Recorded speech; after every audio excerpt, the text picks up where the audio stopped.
Hello again, YouTube. LASIK Stars and Collectibles here. Yes, hopefully like the 9 times a charm there. I should have just edited a couple of these videos. I just talked too much. They went too long. I'm trying to condense it down to about 15 minutes. But those of you that are watching this, that I will end up posting this video on the Discord channel. David in the Discord did a really good job. If you read his, he did a really good job. Really good breakdown of, kind of where you should be at with, just the whole thought process of, doing comps and kind of seeing where everything stands. But I'm going to kind of just try to condense this down. I said I've turned in hundreds of cards to PSA, probably around 300. I'm not perfect. I've made mistakes, but I think now I've got a pretty good process to get me there to where I am able to get lots of 10s and able to make some money here so that I can reinvest in other cards, PC cards, pay off the submissions, yada, yada, yada. So anyways, so let's get into this here. So anyways, the process itself, you're going to need some microfiber towels. I recommend a centering tool. I recommend good lighting. And I recommend, this is my war desk over here. I recommend magnification with good lighting. And to get to this point to where I have 22 cards here for this next submission that I have, this took me probably 6 hours to get to this point. I've looked at these cards several times, pulled them out, re-looked at them, cleaned them, gone through the whole process. And if you're sitting there thinking, well, I think if you're saying I think this card can get a 10 or I think it might 9, if you're praying for this to happen, the PSA guy is going to crush your dreams. Every card I have in this stack, -1, I am pretty sure has a phenomenal chance of getting a 10. Worst case scenario, getting a 9. Now, I've looked through thousands of cards to get to these points. Like, if I'm sending 30 card submissions, sometimes I'm looking through 300 cards to get to that point. Now, also, one other thing. If you're looking to buy cards on eBay to send to PSA and flip them that way, that's probably not the smartest idea in the world, because cards on there near mint or better, that's like a PSA 7 or 8 pending. Those aren't getting you there. And how many times you bought a card that has a spec here, spec there, maybe a fine print line, they're still near mint or better. Those cards are not getting sent to PSA. So you want to be able to have the cards in hand if you pulled them, went to your local LCS, whatever. I've been pretty lucky with stuff off eBay. I've also been unlucky. I've done it. I don't do it so much anymore, especially if they're more expensive cards. I'm going to pay $100 for a card that they say is listed near mint or better, get it back and pray to God it's good enough to send to PSA. Just doesn't work that way, in my opinion. So I've kind of talked about my mentality of getting here. This is a very long process. I check and check and check. Now let's get into the second part. Research, research, research. Now, some cards are going to have a lot of comps. Some cards are not going to have any comps. Kind of just depends on what you're turning in, where you're sitting at. Like Bowman 2023 stuff that I'm sending in, no comps. Very few sales. Especially in PSA, some of these cards have no sales. So with my experience and other things, I can kind of figure out where I think these cards are going to fall at. And I'm at the point now where I won't even send a card into PSA unless it's worth at least 60 to 70 bucks in a 10. Unless it's a PC card, then it doesn't matter to me. Because if you're 90ing the card, you're talking maybe a $30 card. Let's say you pay $10 for a card, you got $16 grading fee, shipping. You're looking at around 30 bucks for that card. If you're getting a 9 and cards for 70 bucks, probably ain't gonna sell for 25 or 30 bucks, might break even. 8, you're losing money. Plain and simple. More times than not. Not always. To me, you're getting an 8. Very few cards I'd send in, maybe some NT or some of the thicker cards, possibility. But I'm not sending a card to get an 8 anyways. I'm sending a card in to get a 10, but I have got 8s back because of that. Now, just to get a card, you want to see recent comps, average amount. Card doesn't have a lot of comps or maybe no comps. You need to find a comparable person to check comps on. Now, I have some stuff in here, which I will go over that, where I think this is going to sit just based off other players, other products, whatever. But things that have a lot of comps makes it easier for you. So if you have a $50 card and it comps out at 300 on the average, and a 9 is going to get you about a 120, 130, maybe around that neighborhood, and you're spending $16 to turn in, you still got some meat on the bone if you get a 9. 10, you got a whole lot of meat on the bone, right? You get an 8, you're probably not going to break even. So if you're, like I said in the beginning, if you're looking at a card, well, I think that can get a 9. Well, you're probably going to get an 8. So you just got to think of that. This card's got to be centered, no surface blemishes, no nothing. It might be a dimple, one dimple or so in there. You still might get a 10. But if it doesn't at least 60-40 centering, I don't even send them in there. They got to at least be like 55-45. I don't even mess with 60-40 centering. It ain't better than 55-45, and this thing will help you with that. I personally don't even want to send the card in because you already got one strike against you at 60-40. So, boom. So, with that being said, we kind of just, it's all about the return on investment here. You want to make sure you don't put yourself in a bad position, right? Don't overextend yourself. Like I have $1,000 there now. I got another 400 going in. I'm not going to send any more cards in until I get my cards back. I can start recouping some of this money, and I wash, rinse, repeat. Most of the stuff for me is going to be investment cards, and I'm just trying to send in enough to cover the card itself that was bought and the grading fees. I'm always reinvesting. I'm always trying to diversify as much as possible with anything I do. The research is the most important part about this, as it is with any investment. If you're buying gold, silver, crypto, stocks, bonds, whatever you're buying, it's all about research. Research and more research. I'm going to quit saying the word research. Maybe.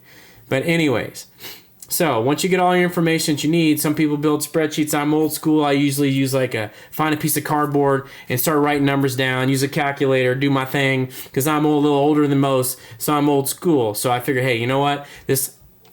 I paid $10 for this card. PSA 10's $100 average. I got 10 latest comps. Boom, looking good. 9's $40. I feel really good about this getting a 10. I know if I get a 9, I still make my money back plus a couple of dollars. Now, if you're worried about you getting 8s and 7s, or you're worried about, I wouldn't even bother submitting the card. That's just my personal opinion, because this is all about return on investment. You got to do your research, figure out exactly what the card is going to be in a 10 or 9, or as close as you can. Then you judge on that whether you think you should turn in. I'm going to talk about a couple cards and talk about cards that don't really have any comps on them and kind of where you can go with that. Now, I'm going to try and make this quick. 3 cards. All 3 beautiful cards here. Just pulled these 2. This is a redemption. Just pulled this. No comps on this card, right? You kind of look at the centering. 60-40, still capable. Don't like it already. Don't really want to turn it in. This card has no comps as of right now. A 1 out of 150 went for autograph, went for $80. So I figure this is the atomic refractor, probably 120, 130. PSA 10s, probably right around that 4, maybe 3. It just really depends. Sometimes you get 3 times your turn, sometimes you get 5 times your turn. It just really depends on the card and the player. So now we're like, okay, so surface is clean, corner's good. Great. Now I got one small problem. There's a print line on the back, kind of goes right across here. Can't see in the camera. So now I'm putting myself into jeopardy, right? This could be a 10 or an 8. Kind of depends on who's grading it that day. I'm more leaning towards a 9. I don't think this card has a good chance to 10. And this isn't, if this was like $1,000 card and I get a 9, it's going to add significant value to it. Because you know what a 10's going to go for, but it's not. It's a $100 card. So what's it going to add? What's it going to be in a 9? 130, 140. So you just, once again, you got to look at your return on investment. Is, $10 or $15 worth it to you? Or there's the possibility this thing gets an 8 and then you basically break even. So you might as well have sold it raw. And with this card, there's really no comps on it. Bowman 2023 is hot. It's probably smarter for me to sell this raw right now because things are hot. Card is hot. Same here. Very similar thing here. 55-45 centering, has a print line here, surface is clean, everything else is good about this card. It is 2 comps on this card, and it's raw comps, $50 and $100. So for this purpose, I'll say it's a $75 card. So if it 9s, there's a huge variance there between the 2 sales of this card. A 9 might not even get me to $100, right? If it's a $75 card, and hell, it might only sell for $75. In a 9, I don't know. Not a lot of wiggle room here. I don't have a lot of information on this card. I don't have confidence it's going to be a 10. So guess what? We're going to sell it. We're going to list it for $100 raw and probably take $65 for it. LaMelo's a little bit different because he's worth considerably more.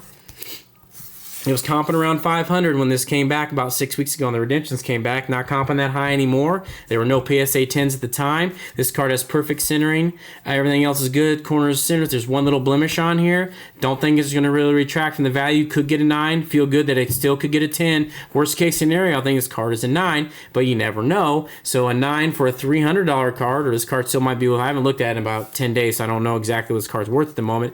But hey, a 9 is going to be more value, right? The more expensive the card, probably more value you're going to get for a 9, more meat on the bone there. So this is getting turned in, no problem. Enough said.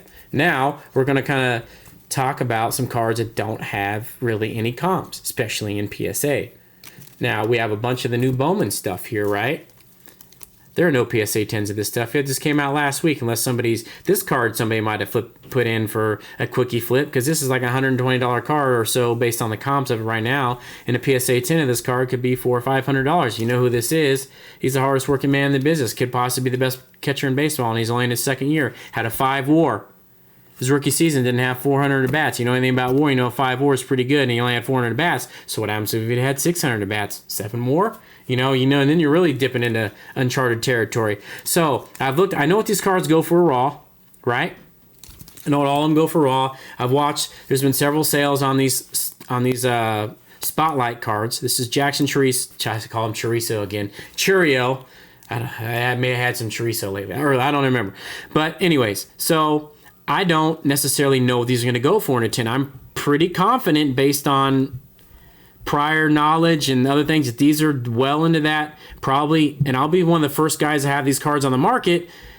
Definitely going to be in the $60 and $70 range for these cards. Maybe not so much Tristan Cass, but I'm thinking about getting a whole set for this myself in PSA 10 because I really like the set. So might not even sell. So this could possibly be a PC card, so I'm so much not worried about it. But if I was trying to flip this and sell it for money, I'd want this thing to at least be a PSA 10 around the $60 to $70 mark. So if I 9 it, I'm okay.